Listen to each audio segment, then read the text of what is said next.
Good morning, everybody. Happy Thursday and happy holidays. It's officially the holiday season for most of us, at least. And, this always brings up a subject of staying sober through the holidays. For me, when I was in the depths of my alcoholism, the holidays really didn't mean much to me. It was just a matter of what I did throughout the years. Alcohol was my top priority, getting it, making sure people didn't know I was drinking, so hiding it. And where was I going to get the next? Do I have enough to make it through the night? That sort of thing. Even Christmas and New Year's and Thanksgiving was my priority. I think I just lost my video. It came back on. There we go. Yeah, I think we might have lost your video. So yeah, for those just tuning in, we are talking about how to have a sober Christmas, how to deal with family and all kinds of things that are going on in the Christmas time, and how do we keep our cool? How do we stay sober? And if everyone can hear us okay, let me know by typing something in the box, and we'll try to get Terry back on the line here. I don't know what's going on with this video, but maybe try calling back in or something like that. And if you guys are here and you're staying sober or you're struggling to stay sober, let us know how you're feeling in the chat box, and we'll get you guys rocking and rolling from there. And see if we can get Terry back here. I think you're back. And then I'm going out, in and out, in and out. Why? I do Zoom calls every single day, and it works perfectly fine. Yeah, I don't know. Skype's being a pain today. Skype, so we'll do again. Bye-bye. All right, so we're going to try to get Terry back on the line with us and talk about this here sober stuff. If you guys are tuning in, let us know how you're feeling and what's going on in your life in the comments. And we are going to continue on with our talk about how to stay sober during the holidays, even when your internet stuff does not work. I find it actually pretty easy now to stay sober throughout the holidays, but when I was first getting sober, it was actually pretty difficult. I had to go through and I had to figure out, okay, how am I going to deal with family? How am I going to deal with all this stuff? What can I do to make this work for me? And it was very difficult to do. It was very difficult to deal with those relationships because oftentimes a lot of old feelings come in, a lot of old mindsets come in, and then of course, you have your family that oftentimes drinks, which is also very difficult to deal with. So how do we deal with this? How do we go through? And the way that we go through and stick through it sober throughout the holidays is to have a solid plan of what we're going to do and try to see ahead what the obstacles we're going to have are. For example, you could have obstacles of, people wanting you to drink, people offering you drinks. What are you going to say? How are you going to react? Are you going to be prepared with something to say, or are you just going to be like, oh, whatever, I'll just have a drink? And those things can be very difficult. I know for me, we have some family changes that are happening in my family, and it's making it kind of difficult, unrelated to Christmas, but it is happening around this time.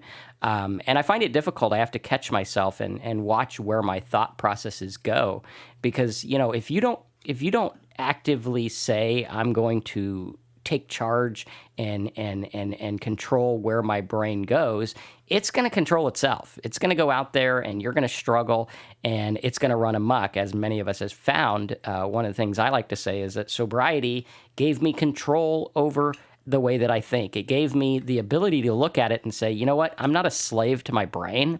I'm not a slave to my thoughts, and I don't have to drink. This is one of the things that a lot of people struggle with, is the idea of cravings, alcohol cravings. How do we deal with alcohol cravings when they are so powerful? Right? The alcohol cravings come and everything can be extremely difficult and hard to go through. But we have to look at it and we have to say those cravings mean nothing. The desire to drink means about as much as the desire to watch TV or the desire to do nothing, right? We have to look at it and we have to say, I'm not a slave to my desires anymore. I'm not struggling with this anymore because I don't have to listen. I don't have to. And that's one of the things that we learn with our families as well, is we don't have to listen to this stuff. We don't have to take the things that they say. We don't have to focus on them. We can go through and do our own thing and focus on what we want to do. And for me, I know that focus has to do with staying sober, which is probably the most important thing. It is the most important thing, because without sobriety, what do we really have? And we certainly don't have Terry. I don't know what's going on with this video today. Can you hear us, Terry? I can hear you. Yes. All right. But you can't hear me. I can hear you. Yeah, I think okay. we can hear you. Can you guys hear Terry? I know we can't see him, but maybe we can hear him. I don't know. All right. All right. So let's take some of the comments that are coming in as well.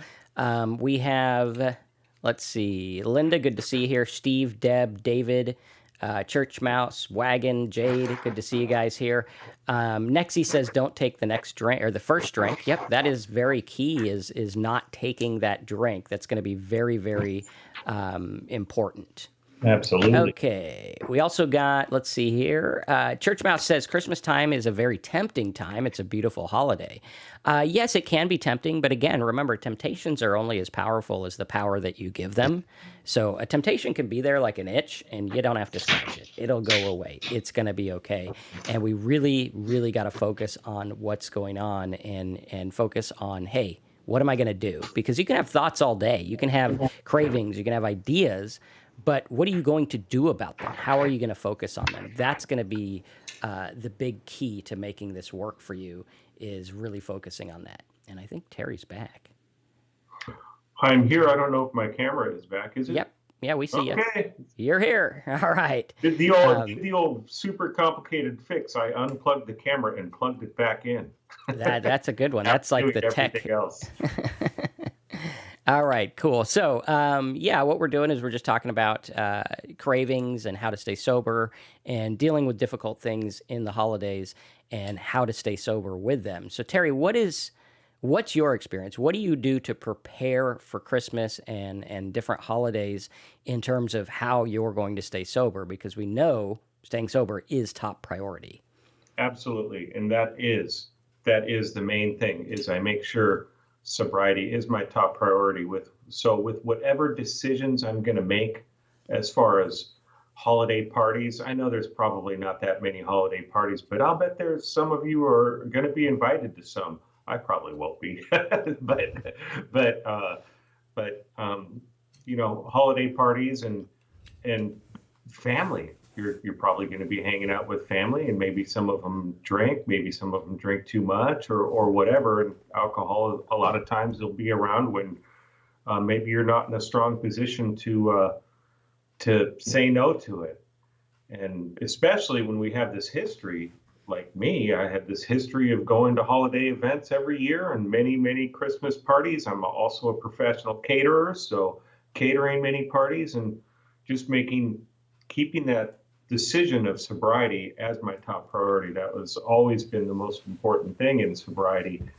And from there, I base a lot of my decisions on, and I have tools that I can work with from there. For instance, like if I'm going to a holiday event, it's always good to bring someone with me that knows I'm sober, and even if they're going to have a cocktail or two, whatever, that's fine. My wife will go with me, and she has half a cocktail all night long. That's fine for me. But another one is bringing somebody with you that's actually sober, so you can help each other. In my catering, my coworker / boss, she is also sober, so we just help each other in those situations, because a lot of those Christmas parties we cater at are in bars. And really boutique bars where they make the fanciest drinks in the world, and things like that. But that's one thing. Another thing is, if you have to go by yourself, is having a person that knows your situation that also might be sober know that you're going, and tell them, do you mind if I give you a call during the event, or if I have a problem or anything, and just to help keep myself accountable. And that worked for me. A lot of these things I used a lot in early sobriety, and they're still an option. I would still use them now, but those are helpful as well. Being mindful of going to your family events and knowing when you might just need to step away, and you don't have to it doesn't have to be a situation where, I can't handle this. I'm getting the hell out of here. It doesn't have to be anything like that. It just I'm going to go take a little walk, or something like that. And just really, it's all about just these little decisions. Another thing is for the events or the family, whether it's a party or an event or something like that, um, having your own escape route, which for me, that would be probably driving myself there, being able to leave when I need to. Along those same lines, what I've always done in sobriety, especially, is I show up on time. I go to these events, they start at 6, I'm there at 6, or, a couple minutes after. So I'm not obnoxiously early, but, show up on time. And then you can kind of get a gauge of when it's time to leave. Maybe, you have your dinner, you have your dessert, and if there's a gift exchange, you do that. Maybe just really soon after that, it's time to just say thank you to the host and say, I've got to go. And you don't have to explain why. And just, so I got to get back to my dog or whatever. Have a plan that's gonna help you stay sober. So have this plan. Understand that it may not go exactly the way you're planning on it to go, but just have these little ways out and ways to stay sober. And another thing that's happened for me in at these holiday parties is actually a friend's birthday, but it was during the holidays. Is there was 15, 20 of us sitting around at the table at a restaurant, and then he orders a giant shot of tequila for everybody. And it's like, come on, they're like, trying to get me to have a shot of tequila. I'm like, no, thanks. I really appreciate it, and I've got to drive, and I don't. You can just be honest and say I don't drink, or if you're worried about people bugging you, you say, no, I don't. If I have any alcohol at all, I don't drive. That's the law, so I'm not gonna. Things like that. Just having these answers to questions that may come up, and you're still going to get these things that are going to come up that you're not expecting. But for me, just being aware of those things. And then we have the other side of it, which is the emotional side of the holidays. A lot of people, the holidays are a really fun thing. A lot of people, they're not at all. They're a downer. Last Christmas was my first Christmas without my mom. It was pretty sad. But at the same time, I can try to help other people, and I can still look at the good things in life that I have. And she was in my life, and she was in my life for a long time, and I'm really happy that she was there. And I just try to be in gratitude during these times. And and I'm sure it's especially difficult for a lot of people right now, with all the situations going on in the world and maybe in your personal life. But I'm just trying to live in gratitude. One thing I do as well is I do something for my sobriety every day to keep that sobriety as my top priority. And it doesn't have to be something big. Maybe it's a meeting. Maybe it's reaching out on our Facebook group. If you've got a sobriety question or a situation, a lot of people reach out on our Facebook group, and you get answers from lots of people or understand exactly where you're coming from, and they've been through it, and they can help you as far as maybe you're having a tough time deciding on what to do or something, and maybe they can help guide your decision in the right direction. So yeah, there's lots of things to do. Staying strong. There's lots of great comments coming in. I haven't read them but yeah. Yeah, Nexi says, is it possible to have a healthy relationship with alcohol?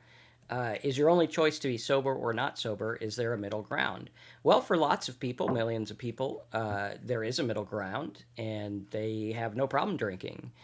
For me, I know that the door has been opened in my brain to where a little bit of alcohol is never enough. I could probably get away with having a couple of beers, maybe for a month or a week or whatever. But I know that my brain always has the solution of getting drunk, and that's what I look to. And one of the other things too is the fact that the little bit of alcohol. So even if you say, "Hey, I'm going to have the middle ground. I'm just going to have a healthy relationship with alcohol," what happens is your brain gets tweaked just enough by that little bit of alcohol that all bets are off. You're not going to be able to soberly navigate through having the next drink. And it's kind of like the old saying they say, where they say that the man takes a drink, the drink takes a drink, and then the drink takes the man. Where it's to say, hey, you're going to have the first drink, and it's going to do something to your brain, and the next drink is going to be taken by that first drink. Meaning, it's going to tweak your brain just enough to where you're going to say, hey, I'm okay. It's like people who are upstanding citizens, right? You take the most upstanding citizen, you sit him at the bar for a little bit, he has some drinks, and he says, hey, I'm fine to get in a car and drive, when in actuality, we all know he's not fine. It's the alcohol making that decision for him. And while that seems kind of, hey, the alcohol is making the decision, so is there personal responsibility? Yes, there is. It was your personal responsibility to take that first drink or to not take the first drink.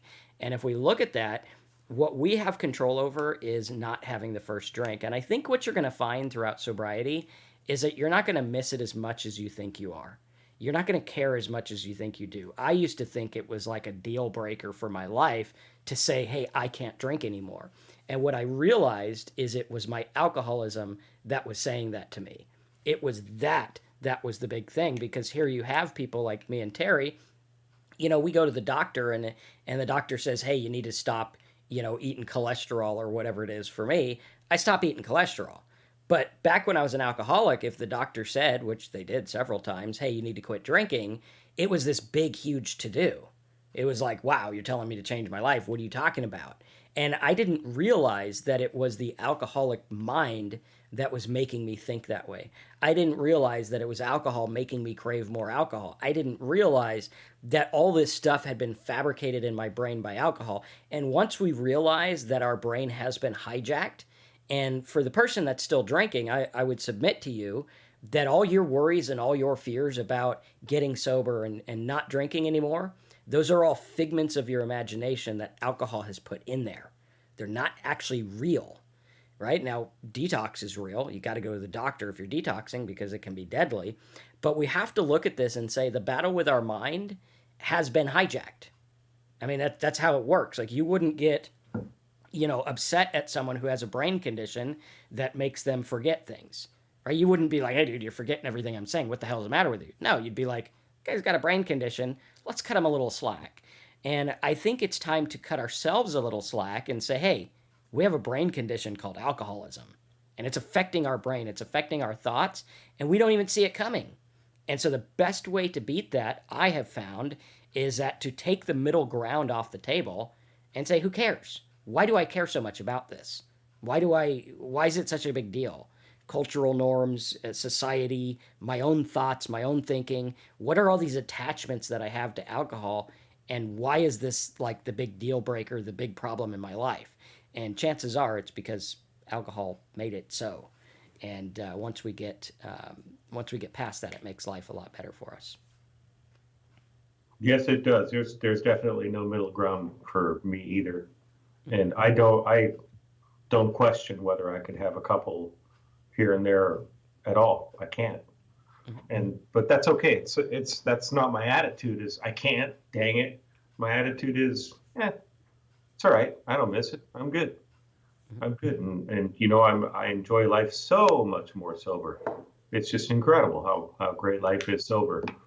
And, I missed a lot when I was a complete drunk 24 hours a day. And that's okay. Life goes on and we move forward. And now I'm able to have a mostly serene life, and I'm able to deal with the issues that come up, and it's all good now. And, Absolutely. The holidays for me, they used to be a materialistic thing, and it used to be, party, party, party. What am I going to get? What do I got to give? Da, da, da, as far as giving material possessions. And, I got to have the best lights on the house on my block and this and that. And okay, I got to get the ugly sweater for the ugly sweater party, all this materialistic stuff. And now for me, the holidays are just kind of a reflection, and just, I try to live in gratitude throughout the year, but this is really a time where I really try to make sure that I'm really living in gratitude and seeing the suffering that maybe some other people are going through, and maybe I can give a little bit of help somewhere. And that's just kind of it's more of an attitude change that I have now in sobriety. It's more of a service oriented, I guess. I try to do that. I'm not saying I'm perfect at it. I definitely I'm a selfish person, but I just try to reach out a little bit more and be a little bit better person here and there. Yeah. Next, he says, I'm trying to practice Buddhism. The holidays mean nothing to me. My mother hates the holidays because it reminds her of her father's death. I don't desire material things. I only desire a new awakening. Well, there's a big paradox in life that when you desire something, it makes it harder to get because you're putting it on a pedestal. And what I find is the best thing is just to be okay with where you're at right now and don't label. Just be like, hey, I'm just here, and things are what they are. And I think that if you look at life in terms of, hey, we're here, this is what's going on, rather than this is bad, this is good, I'm not going to be materialistic, or I am going to be materialistic. We live in a world that has certain ideals. You got one guy who's materialistic to crazy amounts, and you have another guy who's living in a tree eating grapes or whatever it is. And we have to look at it as, we're where we're at, and there's going to be things that come in. And we have to realize that the place we're starting from is flawed. Okay, so where you're starting from, especially for us alcoholics, you're starting from a thinking that's flawed. Or if you're trying to get past consumerism or material things, you're coming from a place that's in that. Okay, it's like going to a fish and saying, "Hey, I want you to imagine a world without water." And he'll be like, "What the hell is water? I don't even know what water is. I just live in this stuff." And the same thing happens with us, where we're indoctrinated into this way of thinking. And with alcoholism, it's the same thing. We're indoctrinated. We're born into this world that says alcoholism is fun, alcohol is good. You see the commercials where there's no one, like, you never see an alcohol commercial with a dude puking in the corner, or a guy ruining his life. It's always fun and young people having a good time, and wealth and all this stuff. And we have to look at it and say, well, our minds have been conditioned to this, and we have to kind of get to a point where we laugh and say, yeah, my mind was conditioned. Now what? Now what? And then we accept things as they come, if that makes sense. Sure, absolutely. Conditioning. There's a lot of talk about on the chat about supplements, and I'm going to steer this a little bit towards something you can do in the holidays, and that's one thing that I try to concentrate on. Actually, I've been doing it for quite a few months now, which is trying to eat healthy. And the holidays in the past were just you go to those parties or whatever, you eat like crap. And it's the holidays. I'll deal with it in the new year. And that's why half the people in the world, my New Year's resolution is to lose 20 pounds or whatever. I try to keep my healthy eating all the time. I take zero supplements. Well, I'm lying. It's coffee. I do drink coffee. I probably drink too much, but that's the only thing. I don't take any supplements. I eat as healthy as I can. I'm not perfect, just like everything else in life. I'm not perfect, but I try to eat real food. Try not to eat too much sugar. I cheat. I have that pizza. I'll have that dessert here and there, but those are not a daily thing. And I do not take supplements. When I first got sober, I was on some meds because I had to be. And eventually I was able to get off of those as I got healthier. And that's my take on supplements. And, I think whatever you're going to do as far as supplements go, you really should talk to a doctor first. And that's my 2 cents. Absolutely. And Linda says, time seems to go faster and faster, and it feels like a roller coaster when drinking alcohol. Get me off this ride, yuck. And that's absolutely how it is. I mean, alcohol tends to make things go frantic and crazy because you're not able to plan your day. You're basically reacting to everything that comes at you, as if life is happening to you and everything's happening to you.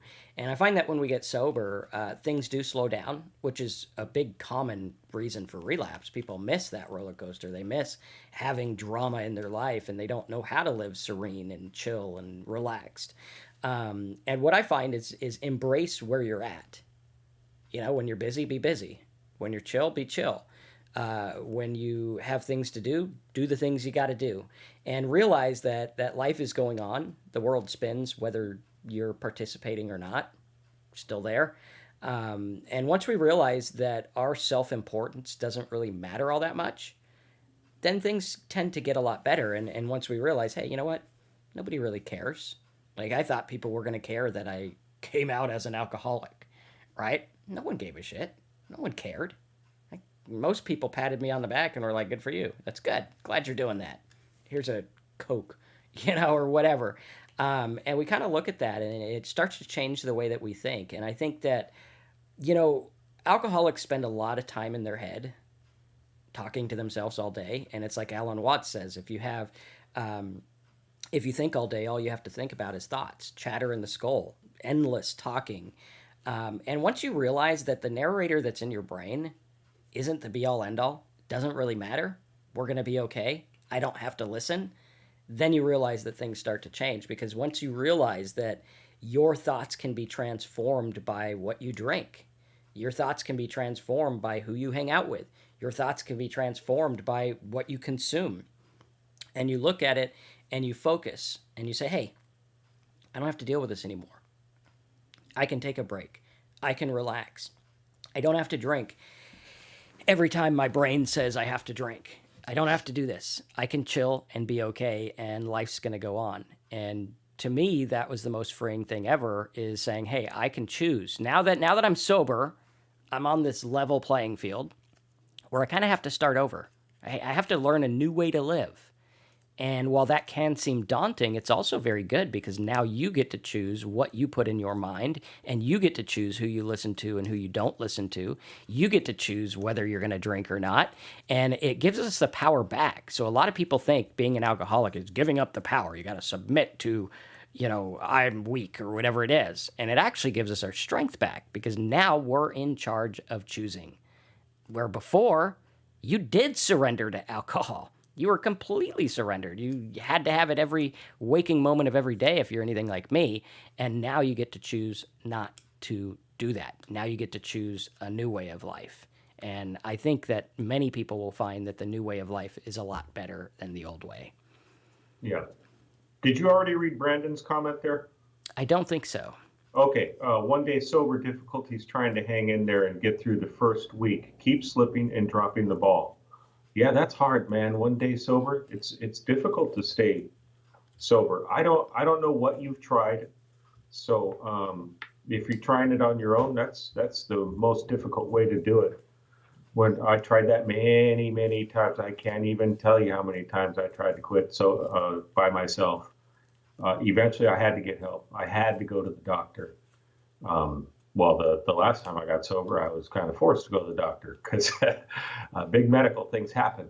But I had to go to the doctor. And then when I got out of the hospital, I had to get help from other sober alcoholics, because they were able to steer me in the right direction and help me develop this sober mindset that I try to keep now. That was the key for me. So if you've been doing that, try to keep doing it. Maybe you have to step it up. I found that I had to step it up more and more and more. Reaching out here, going to meetings, going to hospital recovery groups, whatever. I had to do these things. And it was really hard at first, because I kind of needed to stay busy, because, when I was drinking, I did nothing but drink. And so I didn't want to fall back into that and just start isolating again. So I kind of had to stay busy, but physically I couldn't. And of course the craving is there, and I was never able to fight the cravings without help. Definitely not. And so I just kind of had to really do everything I possibly could to stay busy, while at the same time being so sick that I couldn't stay too busy. So it was just kind of that fine line I had to ride, and things slowly started to get better. And eventually I got that first week. Well, eventually I got that second day, and then the third day, and then it did build up, and I was able to get some time. And now I have a good amount of time but still, I'm only one drink away from being where you are. That's it. And that's the one thing that I have to keep in mind all the time. But you hang in there, Brandon. It's good to see you here, and the fact that you're here means a lot for you. Definitely. Yep. Absolutely. And for those tuning in that are looking for some tips on how to get sober and stay sober, and if you want to support the channel, you can go over to talksober.com, click the big yellow button. You can sign up and get my 30 letters I wrote from an alcoholic to an alcoholic, and little videos and audios and all kinds of stuff to help you get and stay sober. It's like a 30-day plan. You can go to talksober.com, click the big yellow button, sign up for less than $1 a day. You get all that and more. All that in a bag of chips, as they used to say when I was growing up, right? But Yes. you don't actually get a bag of chips, right? Metaphorical bag of chips. And again, that's over at talksober.com. You can support the channel and help what we're doing here and get all kinds of tools to help you get and stay sober. Oh man, chips are the biggest thing I miss trying to eat healthy. I love chips. Got to get you an That's my air downfall. fryer. Get you an air fryer and make you some chips. You're right. They actually come out pretty good. I'm actually surprised at how the air fryer mimics actual frying. It does pretty good. Right on. So, To think about that then. yeah, it's bulky and big and it's a pain in the butt, but it's kind of cool. It won't give you a heart attack, so that's good. So, all right. Any other questions or comments in the chat box? Feel free to open the dialogue, whatever you guys are worried about in terms of sobriety and holidays, let us know. And we'll go from there. To see David's asking what does Alan Watts talk about? Alan Watts is a kind of like a beat generation philosopher. So like from the 60s and 70s.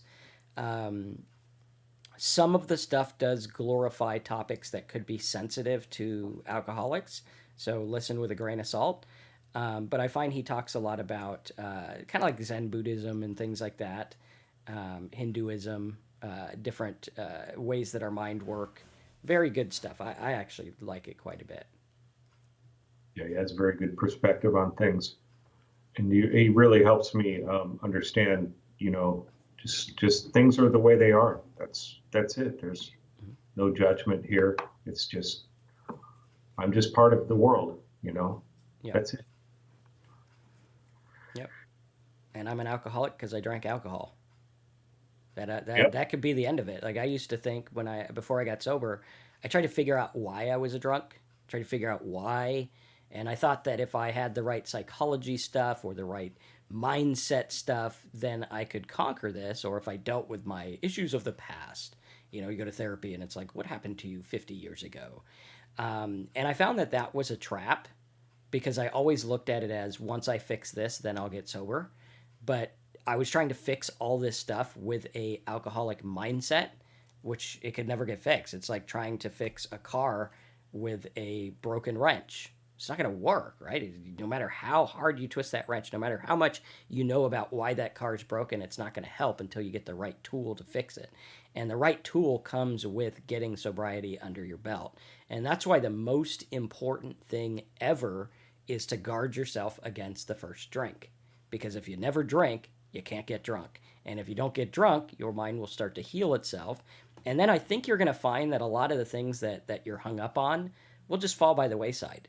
Like my wife and I have been talking about a topic that used to really, really bother me when I drank, like really bother me.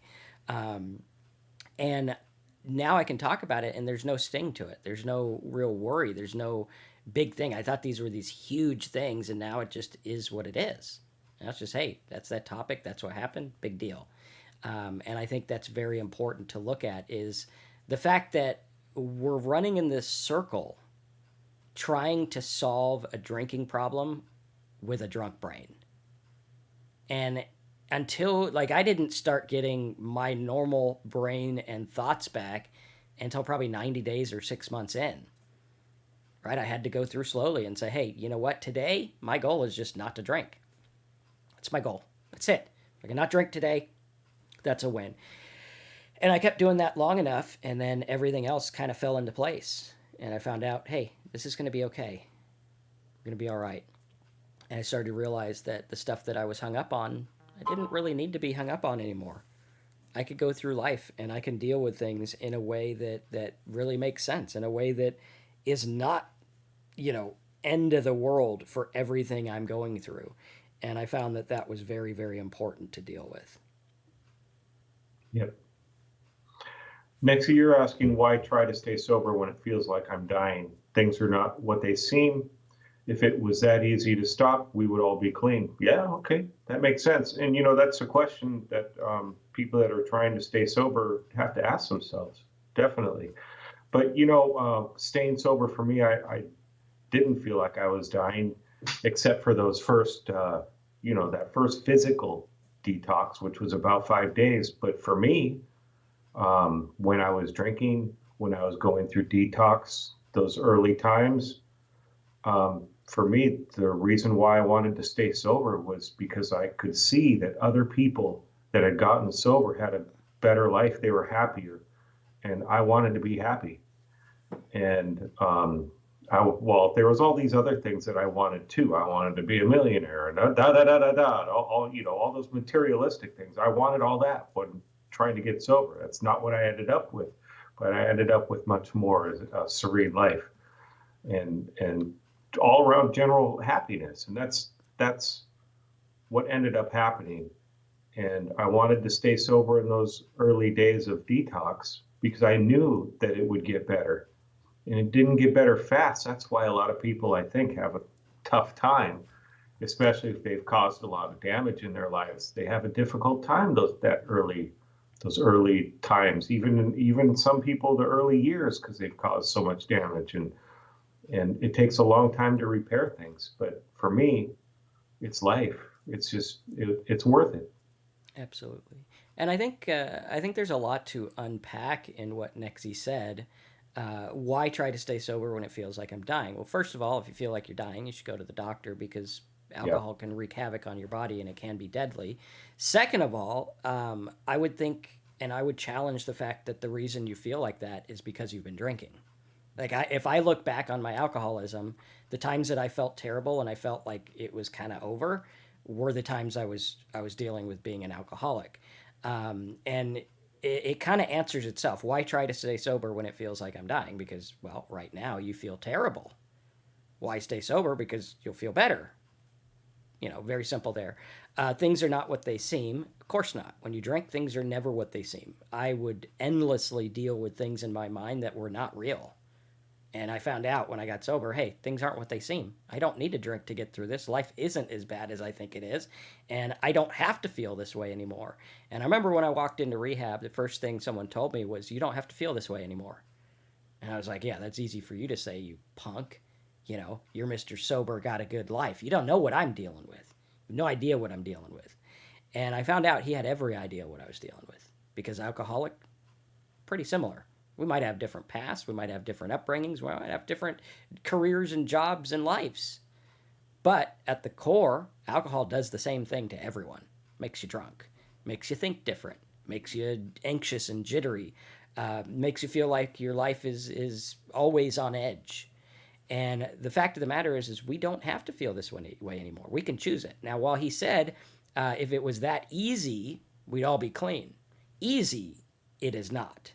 Simple, it is.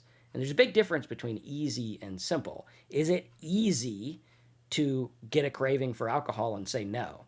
No, that's not easy. It's very difficult. Some of the most difficult decisions in my life were not to drink, because that strong will was saying, hey, you know the solution to this.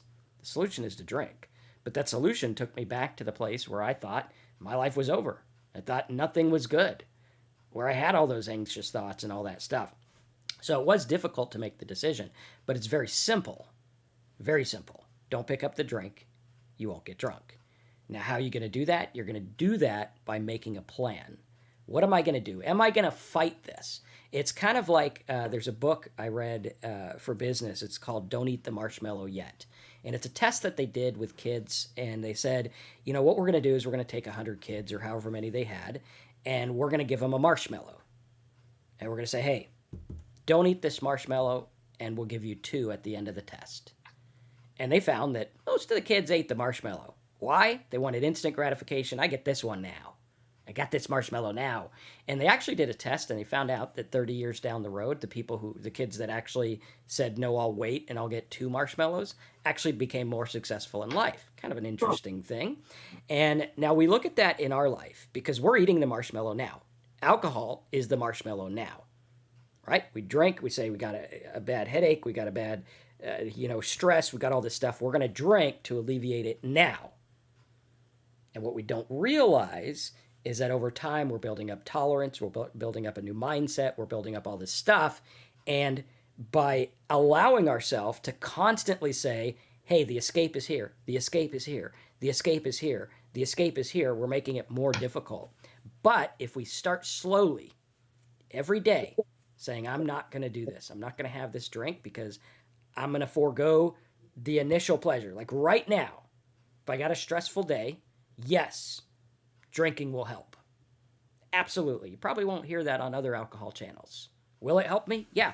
It'll put me in a fog. I'll lay down on the couch. I'll watch TV, probably pass out. And guess what? I didn't have to think all those shitty thoughts that day. But tomorrow morning, I have done nothing to help my situation. And guess what I got to do? Well, it's going to be easier to say, well, this sucks. I mean, we got all these things going on. Everything's difficult. I'm going to drink again. A couple years later, we realize, shit, my life, I don't feel good. Every day I didn't feel, every single day I woke up and I didn't feel good. And that's because I allowed my immediate gratification, the immediate escape, to let me get out of it. And we got to look at that. And we got to understand that. And we got to fight it. Because you know what? That's what cravings are. Give into this. Eat the marshmallow now. Eat it now. It's good. Tastes good. I'm not a marshmallow fan, but pick your poison, right? And we look at that and it's like, we can build this up over time. And throughout time, there have been things that have shocked me. I've gone through things in my life where I'm like, holy shit, I made it through that sober. I never thought I would have been able to do it. Why did I do it? Because I gave up the marshmallow now. And if you give up the drink now, life will start to change. And Nexie says, please God, forgive me. Well, I think you need to understand to forgive yourself. Yeah. Anyone who drinks enough to become an alcoholic will become an alcoholic. Like you give the Pope the amount of drinks I've had, the guy's going to be an alcoholic. That's how it works. It's chemical, right? It's like getting mad at someone because they have a brain injury or getting mad at someone because they can't walk. All right? This is, a lot of people say it's a moral failing. I personally do not think alcohol is a moral failing. It does cause us to fail morally, absolutely. But is it in and of itself a moral failing? I don't think so. I think some of us are just wired to where when we drink, we can't stop. Just how we're wired. And unfortunately, it takes forever for us to get out of that mindset. But there is hope, and we don't have to feel this way anymore. And the way you're going to do it is by going to the doctor, tell them how much you've drank. And then by saying, hey, next time I'm offered a drink, next time I feel like drinking, I'm going to forego the marshmallow. It's going to be the most difficult thing I might have done. I'm going to feel like shit. I'm going to sit there with thoughts and all this stuff. But guess what? Those thoughts and all that stuff, probably not going to hurt you. Alcohol, it is hurting you. We know that. Irish just says, I'm so tired. It has escalated in the last couple of months. I need deliverance. Let's quit together for good. Absolutely. Right? And realize, like, when you're tired, be tired. Yesterday, I had a call to do in the morning I didn't want to do. I was dead tired. And calls in the afternoon. Finally, at about 2 o'clock, I was like, you know what? I'm tired. I'm canceling all my calls. I'm just going to go sit inside because I'm not going to fight this. Just gonna, sometimes it's okay to just be tired. And you know what? For a lot of us, if you've been drinking for a long time, you need some recuperating time. You need time to get your bearings back. You need time to be okay. And you need time to say, you know what? This is what I went through. It's recovery time. Like if you go, someone gets surgery in the hospital, you're not going to wake them up the next day and be like, let's go for a jog, man. You'd be like, no, man, you need time to recover. You need time to get back. And mental issues are the same thing, and alcohol issues are the same thing. Allow yourself time. Forgive yourself. Be okay. Realize it's the alcohol. That's what it is. Now that we know that, what do we do next? Yeah, Irisha said a little bit earlier, it's on the same lines. I can't do a vicious cycle of going to a stressful job and coming back home to a bottle of vodka. I'm so sick of my own weakness, it makes me 100% more depressed afterwards. That was me. Absolutely. And then I started bringing vodka with me. So then I was never without it. And then the depression just hit even more. I mean, Marcus just talked about it. That spiral just kept going down and down. The alcohol use got more and more. And I had to quit. And I had to do whatever it was going to take. And that meant going to the doctor. Maybe you need to go to the doctor first. That's always what we recommend, because alcohol withdrawal, alcohol detox, it can be deadly. So definitely do that. But yeah, let's quit together. I quit today. I've been quitting every day for 6.5 years now. Yeah, Irisha says everyone thinks I'm happy, well-to-do person with no issues, but that's a lie. Well, and I think that comes from the lie that we put forth in society, because we're supposed to be all put together and all have everything ready and right. And I realized when I had my mental break, like, this is me. I'm flawed. When I drink, I get drunk. Sometimes I can't stop. Sometimes my mind goes crazy. Sometimes I don't have it all together. I don't think anyone has it all together. We're all just kind of winging it. We do the best we can. We try to learn from people who came before. And we focus and we focus and we say, hey, I'm going to do this now. And then you put the plan in action. What am I going to do when I get tempted? What am I going to do when that inevitable day comes where shit hits the fan? What am I going to do? Because it doesn't matter what you know. It doesn't matter what you think. It matters what you do that keeps you sober. And everyone on this call can do the act of not drinking. We can all do it. Right? That's easy, simple. We just say, I'm not going to have this. Now, it might be difficult in your mind, but we can do that action. And the more you do that action, the stronger that muscle's going to get, and you'll be able to say, hey, I don't need this anymore. I find, because you're going to find that I would venture to say, if you're here and you're drinking and you're struggling, 90% of your problems plus, probably if you're like me, 100% of your problems were attributed to your drinking. 100%. They were all there. It was all because of that. And it was a cycle I couldn't see myself out of. Right? I'm sitting here going in a circle, chasing my tail, and someone's like, dude, you're going in a circle. And I'm like, no, I'm not. I'm getting out of this. Look at, here I go, here I go, here I go. Finally, I was able to pan back and look at it and say, I'm chasing my tail. I don't have to do this anymore. I could just stop. I could just sit here and wag my tail. I don't have a tail, but if I did, that's what I'd do. And we have to say, hey, it's going to be okay. We don't have to feel like this anymore. I don't got to deal with this anymore. Today's a new day. Church Mouse says much of the stress is the energy it takes to hide the fact from others. So hide the alcoholism and the drinking and everything that comes along with it is what I assume you're saying. And yeah, totally. That was one of the biggest freedoms I got when I got sober was, wow, I don't have to hide this stuff anymore. It's amazing how freeing that is. And that was one of the benefits, and is one of the benefits of sobriety, is I don't have to hide stuff anymore. Life is so much easier when you don't have to hide. And I was a professional hider. Most people didn't know the extent of my alcoholism until I told them. And then they were like, whoa, that's amazing. So, yeah. Absolutely. Let's see. Benjamin says self-sabotage is a big part of addiction for a lot of people. Well, the nature of addiction is self-sabotage. Every time you take a drink, you're sabotaging your brain to think a certain way.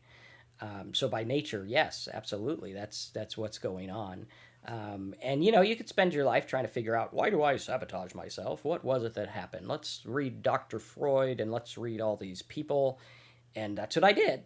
But guess what? I was still drunk. Didn't matter what I read. It mattered what I drank. It didn't matter what I read. All right. Hey, good to see you, THC. Yeah, it's been a while. How you doing? Let's see. We're both reading comments, trying to figure out which one to comment on. Wagon says, everybody. Wagon says, please, Lord, deliver us from this poison, shame, and guilt.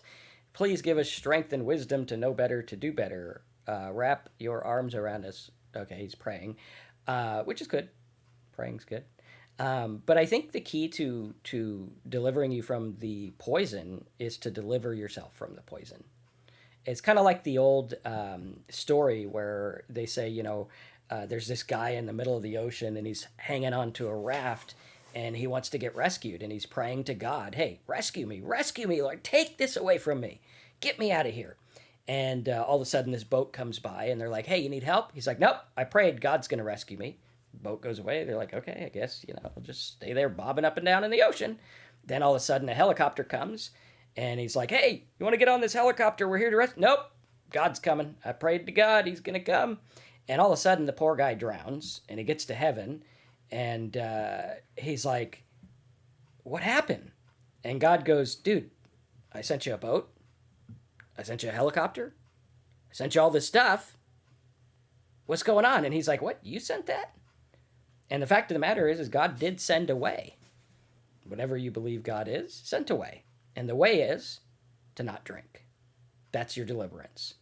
And it's difficult to look at because, it's kind of like our captor is our thing that we romanticize, and we look at it and we are caught in a fog. And we got to look out of the fog and say, what are we going to do? What am I going to do to stay sober? What am I going to do today? What has God sent my way so that I can get sober? Well, he sent people who have gone before, people who have learned to stay sober, people who have struggled with your struggle, and there is a way. And we look at it and we say, I'm going to choose to take the way. I'm going to choose, like the first boat that comes along. I wish I took the first boat that came along. It would have saved me a lot of heartache. But I waited until, the cavalry arrived with the flashing sign saying, hey, I'm going to get sober or whatnot. And I focused on that. I said, okay, finally, I'm going to take it. But don't wait till it gets too long. Take it now. Say, hey, I know there's a problem. I know it can get bad. I'm going to choose a new way. Yeah. I have to make sure that whatever spirituality that you guys have, for me, I have to do the actions. And that's what I found in everything. But it's my actions. I've been given free will to do what I want. And taking the actions in the right direction is what's helped me stay sober. And that's kind of what's helped. Hey, Kathy, good to see you. I see you a lot on Facebook and appreciate your comments there too. And you say I had to quit my last job because I missed so much work due to drinking. I did that too. I quit before I was fired. I did that too. I just got a new job and I have to do better. I have bills to pay like we all do. Yes, of course. And try making, as we said in the beginning of this webinar, make sobriety your top priority. It really has to be. If you're having trouble staying stopped, and do whatever you can. Once again, doctor, Facebook group, our program, meetings, everything. Yep. And if you guys are watching for the links, if you want to join our Facebook group or go take a look at what we got going on, you can go over to talksober.com, right like this. Over at talksober.com, we got a big link where you can join our online recovery class, get all the videos and tools and MP3s and worksheets and everything that we put together to help you get and stay sober. You can click there. Again, Terry and I are not doctors. This is just our own personal experience battling our own demons with alcoholism. You can also get a private call with Terry and I if you want to talk to us personally on a Zoom call. You can click here. We'll schedule a time and we'll give you a call for that. You can also click for the live show every week. We got letters on how to go if you should do rehab, and we have our Facebook group where you can log in and everything like that.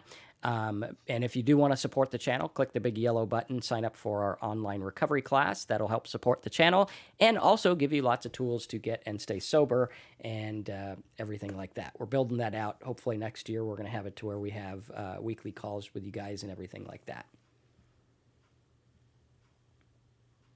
All right. Right on. Church Mouse said, my company put me in a detox 10 years ago. Never got promoted after that. Thus, relapse. Was that why you relapsed? Because you didn't get promoted? No, that can't be it. I wouldn't imagine that would be the reason. There's got to be another reason. Maybe, well, for me, it would be I'm addicted to alcohol, and I would think of any reason. It would be that simple. Mm. Yeah, we relapse because we like alcohol. Right.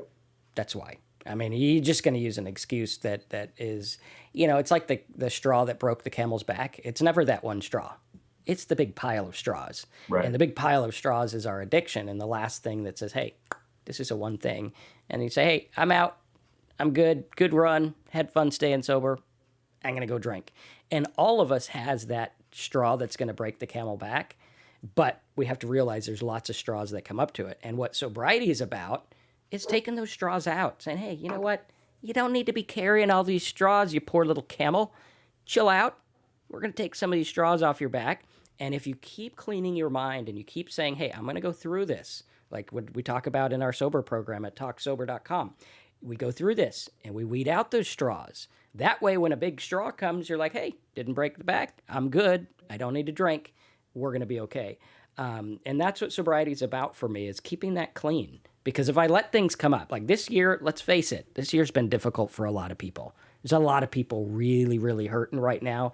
And I'm sure the alcohol rates are off the chart.